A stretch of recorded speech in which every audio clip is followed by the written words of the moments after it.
shoot 3 stars, 120 degrees, you get a triangle when you plot it. Okay. And it shows you where you were about 20 minutes ago and you're going 300 miles an hour. Hey everyone, and welcome back to the channel. Today I'm at Moffett Field, on Moffett Field Air Force Base, and this is Hangar 1. It's the largest freestanding structure in the world, and it's been completely rebuilt. It was just a skeleton for many, many years, like 30 years. There was nothing on it. And Google is contributing to the rebuild process of this. What else can tell you? Moffett, it used to house some dirigibles, which are blimps, airships. This was built in 1931. In 1934, there was a accident off the Monterey coast, and the airship was unable to. It got caught in turbulence, and the rear tail snapped off, and it fell into the ocean. And only 2 people lost their lives that day, which is amazing, out of 82 on board. So that was a tragedy that stopped the whole program. And then between then, the Army Air Corps was here, and then the Navy took back over the base during the 40s, during World War II. And then it's now Google has some of its offices here, and NASA Ames Air Force research labs are here also. So I'm here to check out the museum and walk around and see what we can discover today. So come along and let's see what we can discover. These clouds up here are looking very ominous, like we might get rained on. Big old water tower here in the Moffett Field Museum. I've always wanted to come here, and I never have, so this should be interesting to learn a little bit about the airship history in Moffett Field.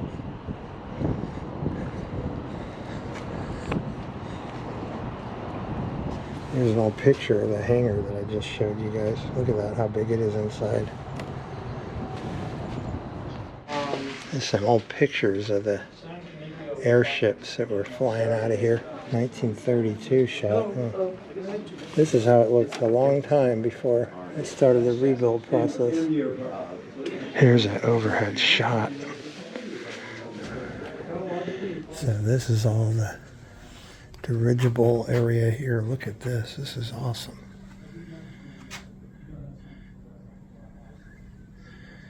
Now these are reconnaissance planes, from what I've understood, that were on the making, and they'd be released. And this is from one of the structures, a piece of it. It's not at the bottom of the ocean.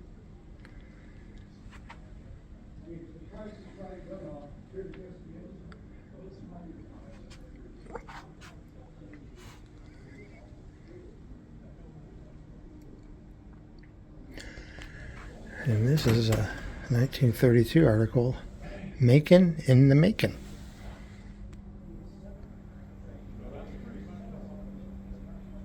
Look how big a Macon is next to that massive building. And I got this great display case here of all the planes and airships and the rolling. I don't know the name of that, but it's the thing that the airships tether to.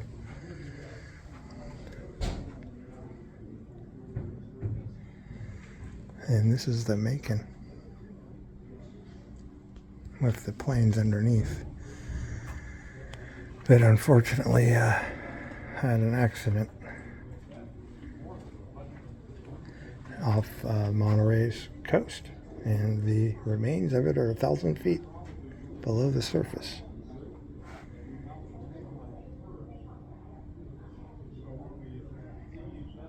Here we go. Here's a more detailed. It's more than 1,000 feet. It's 1,450 feet down here in one of these trenches off the coast of Monterey and Big Sur. Well, Monterey's up here, so more of a Big Sur.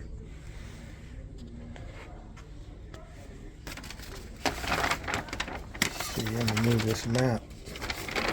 See what else is in the case we can check out. They even got a model of it. And the frame being built. And down here is actual footage of it on the bottom of the seafloor. You can see the planes and some of the structure. Here's a model of the control unit inside.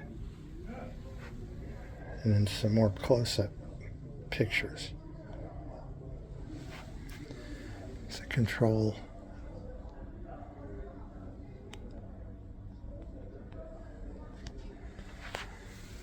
It's part of the frame that was recovered from the accident. Now, I did want to mention that this, the famous Hindenburg that used hydrogen, which is extremely flammable. This was a helium vessel, so it did not catch fire. It just had structural failure in a turbulent situation. And check this out. Airship engine telegraph.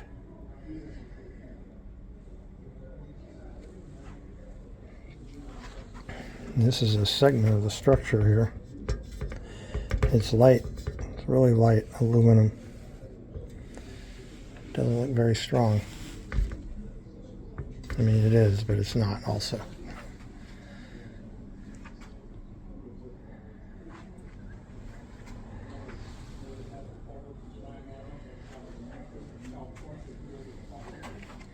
And this is a size comparison. I think. I could be wrong.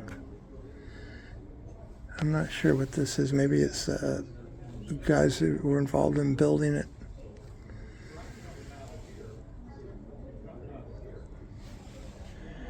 Dirigible 1928 to 1935. Look at that picture. That's where, at the beginning of the video, I was standing. That's crazy. It barely fits in that building. And that is a massive building.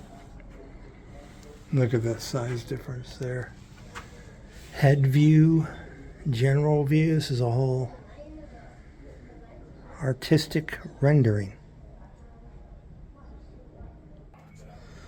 Moffett Field early years, 33 to 43.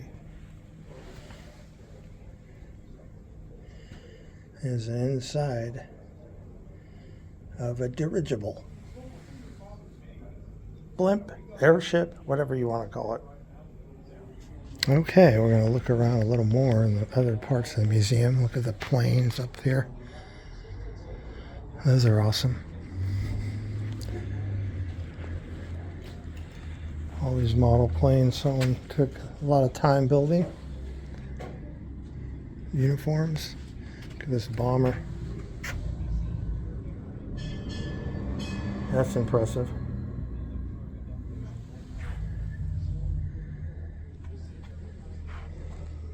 Rotary engine. This is a cutaway of all the internal parts. See the pistons, connecting rods. This looks like possibly the fuel pump, maybe. Distributor.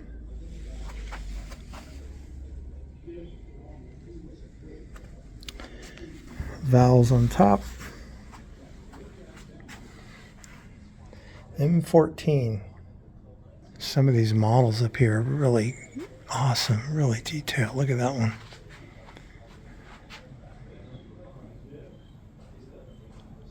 And this one is, look at this model. This one's huge. Really, really well made. Here.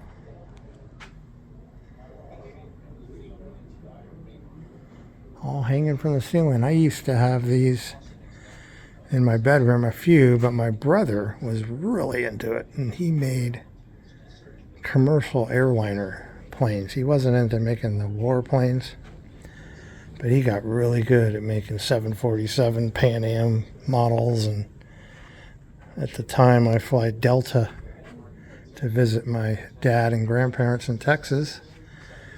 And so he made me a Delta airliner once, and I was very excited about it, because he was a lot better at it than me. And what are we looking at here? We're looking at, so this is a J85 turbojet engine. I love these old pictures here. And look at all these on this wall here. Look at these old balloons. A lot of great history here on all these metals. Good detail of the metals, that's awesome. Goodyear blimp. This guy was awarded, Roy Bellotti was awarded all these medals, and he was a pilot of a Goodyear blimp. Bunch of different artifacts down here. This camera. Got a bunch of other pictures. More frames.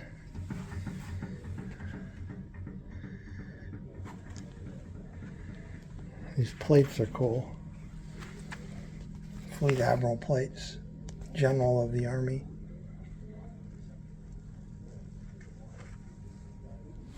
U.S. Navy airship propeller. And there's the hangar. All three of the hangars on Moffett Field were capable of accommodating numerous inflated blimps. Look at that. They've got 9 of them in there.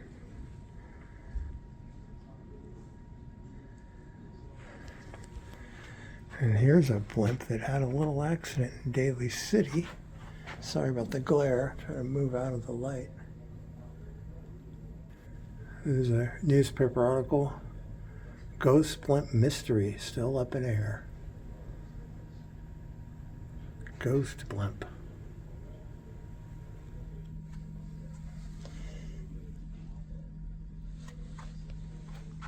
USS Hornet, which I'm wearing the hat of today. And then more blimp shots. More dirigible shots. Look at that shot. That's pretty cool. Tells you how big those things are next to an aircraft carrier. Deflation of the last blimp. And this, model planes hanging everywhere, but then they got these amazing ones here, these big ones. It's great. Some big rounds there. Bayonet rifle. Military knives. This is the officers' dinner dress white outfit. And I don't know what you call these shoulder things. Maybe someone in the comments can educate me. And belt and gloves, stars, and then some of their swords. It's a big overhead shot from the 80s. And here is the hangar.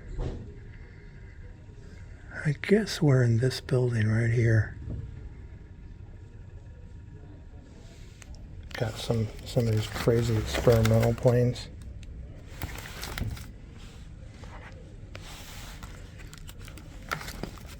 Look at that thing. Bizarre, huh? Here's an autograph picture of one of the guys, Jim Lovell from Moffett Field. Apollo 8 and 13 mission. Look at all the patches up here. Those are awesome.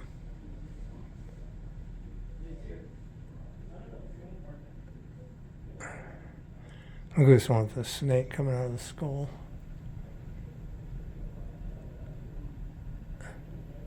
Some pretty good detail on those. Air traffic control gun light to help guide planes and fighter pilot uniforms. All the radio equipment. All those tubes in there need to be replaced if they blew out.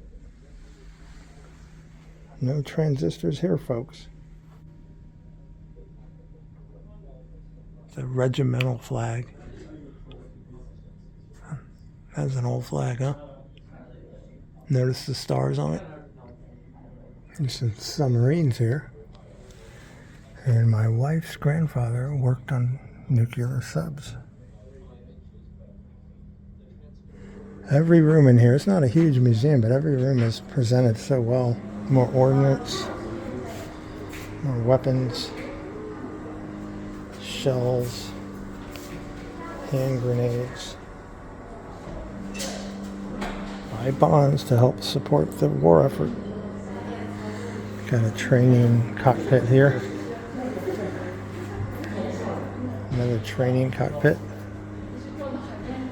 6 degree of freedom motion simulator model. You're not going to see that every day. How would you like to be the guy sitting there?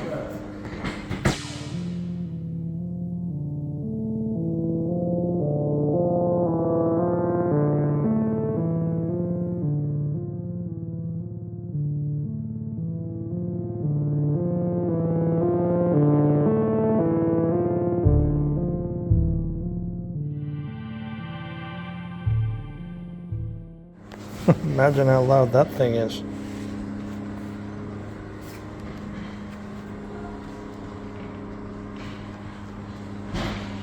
Crashed July 4th, 1966. Fragments. And this is a brand new anti-something. Doesn't have a sign next to it, so I don't know exactly what it is. Now, in middle school, I used to know how to read all this stuff. Can't read it anymore. I learned all that in 6th grade by my math teacher. Women Air Force Service pilots.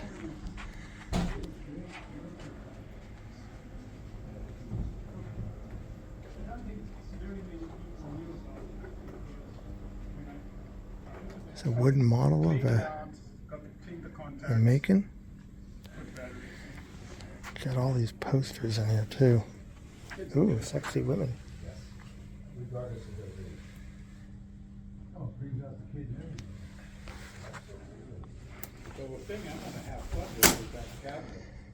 Look at all these old newspapers they have. But there's a book about this thick. Tokyo is bombed. About that wide, about that tall. And when the war, this was right after World War II. There's Of all the minutes he was eating. Hindenburg. And I'm thumbing through it just for the hell of it. I mentioned to you that my uncle was the commander of the American Legion. A lot of different newspaper articles here. And I'm thumbing through these minutes. It's a Patriot cockpit? P3. P3.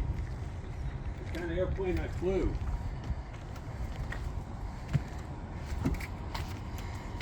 So you're an expert in this plane, huh?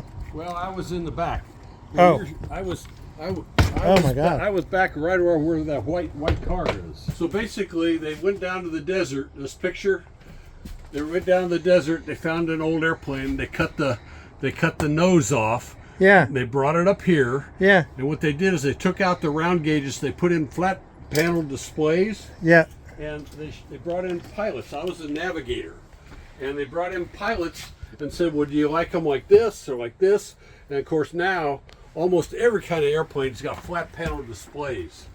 This was built in '65, and it's a totally analog. It's the kind of airplane I first flew in.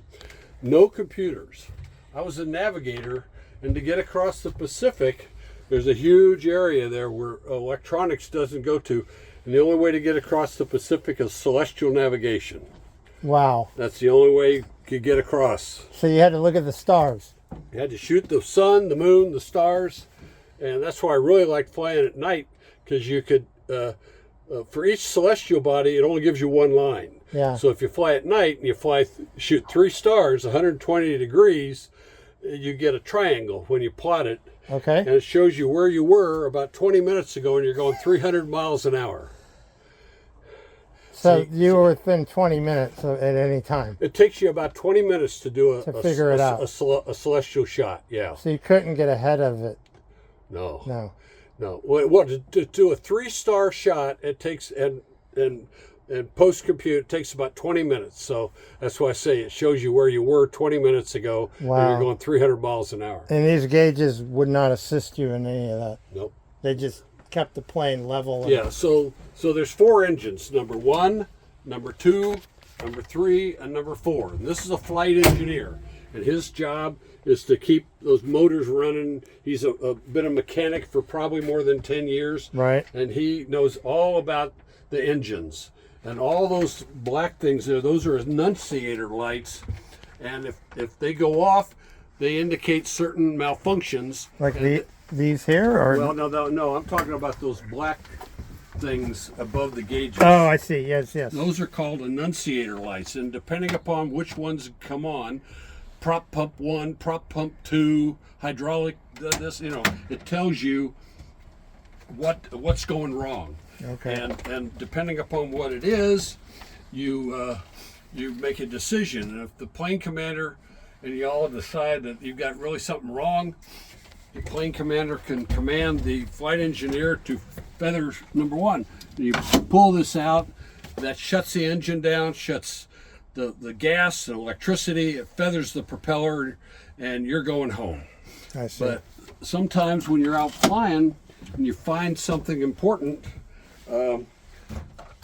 and they tell you to stay out longer and you want to save some gas, yeah. you shut it down on purpose. You push this in, the propeller feathers, you turn the gas off to it, you turn the electricity off to it, you fly around on 3, sometimes you fly around on 2 with number 4 gone. And then when you're ready to go home, you pull this out. Yeah. It unfeathers, spins up, you add fuel, add electricity, poof, and you go home. I don't think you forgot anything, did you? Have you? And I'm a navigator. Yeah. You can fly this thing, huh? Well, I spent so many hours in this thing. I listened to what the pilots did and everything. So how loud was it in here? it was pretty loud. That's why I talk so loud, because I've got tinnitus. And so do I. I just started getting it. I don't wear my hearing aids, but I should. But my wife says she can hear me when I think I'm whispering. But anyway. Yeah, I'm familiar with that. My wife says that to me too. So then the red phone, they paint it red because remember the Washington and Moscow had a red phone to prevent World War III. Yeah. So this red phone is a way that if we're going to be relieved by another airplane, the pilots can talk to the pilots in the other airplane, make sure you have altitude separation. Okay. I had a red phone in the back, and I could talk to the guy in the back of the other airplane. And let's say we're chasing a submarine, I could tell him what the submarine's been doing, what's the best frequency to track the submarine on, that kind of thing. I give him a tactical debrief before going home. Yeah. But did you fly out of Moffett, or where were you? You were? Wow. Yeah, I was in a fleet squadron across the way. Then I came over and I was an instructor in the big hangar here. Then I got off of active duty. I went across the field again, and I was in the reserve squadron that was across there called Patrol Squadron 91. And I was there for 11 years and never got caught. Kept my nose in, and I actually had command. Nice. Had command. It was 425 people and 9 aircraft. Wow. How long were you a command or captain or? Yeah. Captain? Well, I was a commander. Okay. But yeah, nothing bad happened on my 18-month tour. So yeah, down the road I made captain. But fantastic. But yeah, you've had quite a life. I've had a hell of a life. Yeah. You need to write a book. I did. Oh, you did write a book. I did write a book. It's in the gift shop. That's great. Yeah, it's called Pacific Patrol. Is it? Yeah, they sell it on Amazon for $18. Pacific Patrol. Don't pay $60 for the color version, although it's beautiful. Yeah, the black and white is 1825, I think, called Pacific Patrol by Tom Spink. And you tell all your stories, all your war stories. Yeah. Plus, I got 15 guys. It's what I did during the pandemic. I got 15 guys to tell me their stories. So I would tell some stories, then they would tell them back to me, then them. And it's 500 pages with 400 pictures. I went down to Jacksonville a couple years ago after I published it, and a bunch of these junior officers came up to me and started, congratulating me, and they were like treating me like a rock star. And I said, "What the heck are you talking about?" He said, "You're the only guy to ever write a book about what we did." That's awesome. I went, "Oh, okay, good." Yeah, it's important stuff that most people don't know. Yeah, no, it was a labor of love. And then at the end of the book, I threw everything about Moffett Field in, and so because I knew I was one and done. I knew I never wanted to do it again. It was hard. It was hard pulling it together. Writing a book? Oh yeah. So I just wanted to chronicle what we did before we couldn't remember what we did. Yeah. And a lot of guys that I flew with, I contacted them and I said, "Hey, I remember you were the first guy to track this new generation of Russian submarine." Was this something you were in control of? So those are called too? circuit breakers. Yeah. And the flight engineer had to know where all that stuff was. My God. So if something gets hot, they would pop. And then you would send somebody back to look. It's like the circuit breakers in your house, right? Yeah. But lower. Yep. But he'd have to know where it all was, and he'd have to call back there and say, "Hey, have somebody look in," because all the electronic stuff was in like closets. Okay, it had doors so that somebody wouldn't fall against a piece of electronic equipment. Oh, okay. So, but you'd open this the had door. A door in front of it too? You would open the door and there would be all this stuff, and then you would put your hand on stuff and say, "Yep, it's hot." And you'd say, "Okay, we're not going to push it back in. It's a okay." Yeah. Or if you want to turn something off for whatever reason, just maybe something that radiates and you don't want anybody to pick up those radiations, you can. It's also an on-off switch. You can pull it. These were. Yeah, you could pull it. You could pull it if there was something you wanted to turn off. I did that one time when I was trying to find a Japanese submarine, and I knew that he could detect our radar altimeter. We went down to 200 feet. That's low. Got a good reading on the barometric, and we pulled the circuit breakers from the radar altimeter, and we ran in and nailed that guy. Wow. What year would that have been? Oh, probably early 80s. Okay. Early 80s, yeah. Wow. But yeah, it was just you do exercises with U.S. submarines. U.S. submarines are so quiet that what they would do is they would put an augmenter on, which would actually put out noise that would allow us to detect them and track them, because if that thing wasn't on, we weren't going to catch them. Yeah. We weren't going to catch. They're so quiet. Wow. They're Well, really thank you for showing me this. I really appreciate it and your stories. And this is a radio operator. When you're out hundreds, maybe 1,000 miles away from your base, once an hour he would send a message that where we were and we're okay. If we found what they sent us out to find, he would send a long message that I probably wrote, say, "Okay, we found it. We've taken pictures. This is what's going on." And then that might be when you hear back and they say, "Okay, stay there and watch what's going on until your relief gets there." And when your relief comes out, you want to make sure you have altitude separation. Wow. Yeah. Awesome. Thank you so much. Yeah. I appreciate it. An association going with a group called the Eagle Field Foundation, and a lot of these are on the same kind of chassis. Yeah. And they're like a Bradley fighting vehicle. Okay. And they're built in a place. They were built in a place down by the San Jose Airport called FMC. Oh. And there was a guy that worked there. And what happened was when the test articles were done, the Army didn't want them because they were a test article. So he said, "Well, can I have them?" And I don't know if he paid for them or what, but he has collected about a dozen of these things. And so he has a few of them here because they put them on flatbeds and they put them in parades and stuff. Okay, yeah. And so anyway, we're trying to figure out how best to use them, but But like I said, they've got a lot of young people that are associated with this group, and they're what's called enactors, and they dress up. Oh yeah. So not only would they have this on a flatbed, that they have some of these people dressed up. Well, we've had displays in our back room for commemorating the 80th anniversary of the Battle of the Bulge, and then about a month and a half ago, Iwo Jima, and these people would dress up in period uniform. And so these are all, according to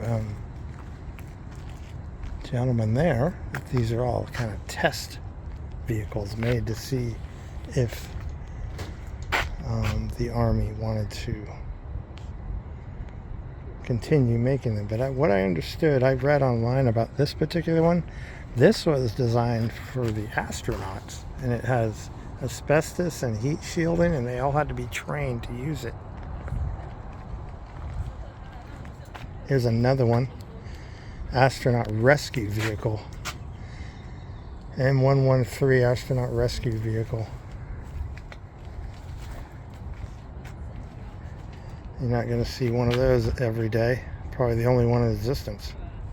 This is a P something. This is a trainer. Oh, okay. Called it BT-13. BT-13. Right. Got a rotary engine in this trainer. This guy, gentleman here, even though they're closed, he let us in, so that was very nice. Good timing. This must be an undercarriage of a Macon, something similar to it. So bizarre, that hangar behind us is so massive. Some fighter jets here, all in blue. I'm just going to do a quick tour here. This looks like an F-15, I want to say, but I could be way off. FA-18A.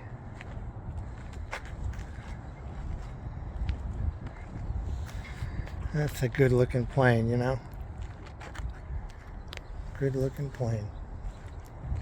And there's a U-2 spy plane. These are the ones that were designed to go really high.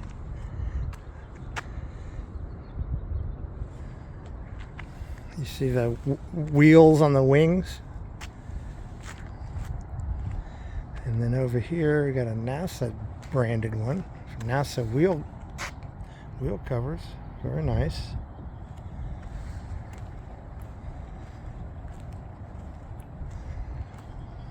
And this is a TF-104G Starfighter. And look at this little thing. It's like a little model. That's pretty neat too. And then a helicopter here. I think we've all seen these in movies. Cobra Tow. AH1S.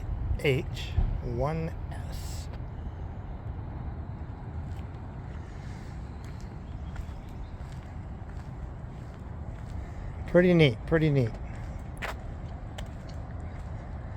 All right. I got another big plane here. This is, I believe, is the kind of plane that we were just in the cockpit.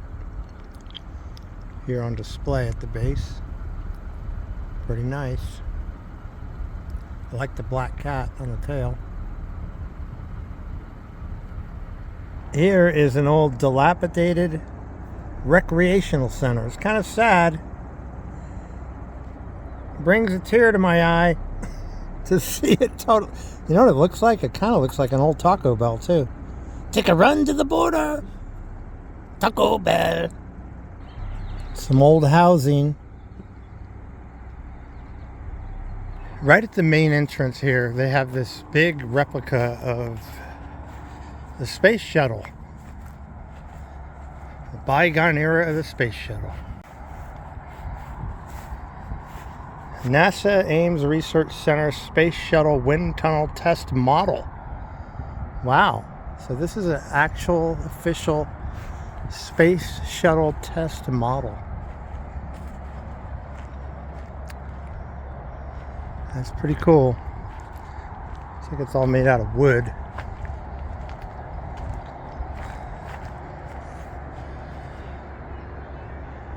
Pretty neat though, huh? Another impressive thing of Moffett Field.